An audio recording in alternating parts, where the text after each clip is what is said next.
Our judges have weighed in. Ban giám khảo chúng ta đã cân nhắc và hâm mộ khắp nơi trên thế giới cũng đã bỏ phiếu.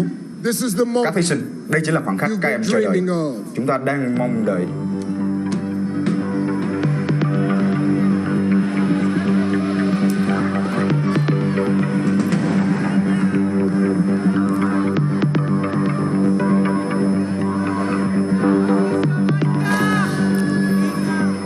The second runner-up for Miss Universe is cho cuộc thi Hoàng vũ năm nay Jamaica. Thuộc về thí sinh đến từ Jamaica.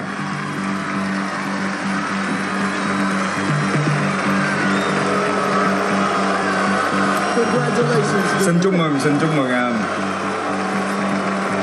Only two women remain. Và chỉ còn lại hai cô gái mà thôi, Colombia và Nam Phi. Take center stage, please. Và xin mời bạn, hai bạn sẽ tiến ra sân khấu và một trong hai bạn sẽ trở thành Tân Hoa hậu Hoàng vũ năm 2017.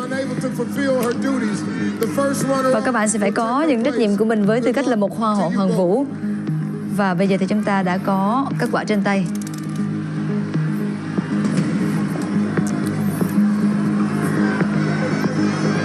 The new Miss Universe is Tân Hoa hậu Hoàng vũ năm nay South Africa. là Nam Phi.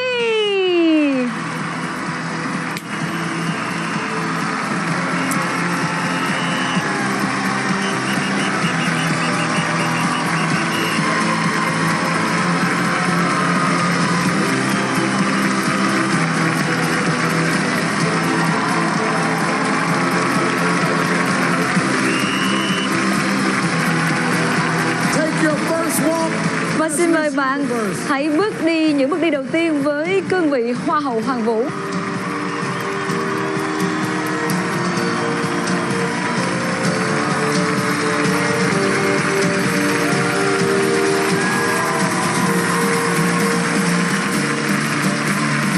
Well, the crown has been passed to a brand new Miss Universe. I feel amazing and I didn't win anything. Mặc dù tôi không phải là người chiến thắng. Rồi chúng ta đã có một đêm thật tuyệt vời. Và chúng tôi cũng xin được gửi cảm ơn đến tất cả các thí sinh, ban giám khảo và những người hâm mộ tại quê nhà. Xin chúc mọi người có một đêm ngon giấc.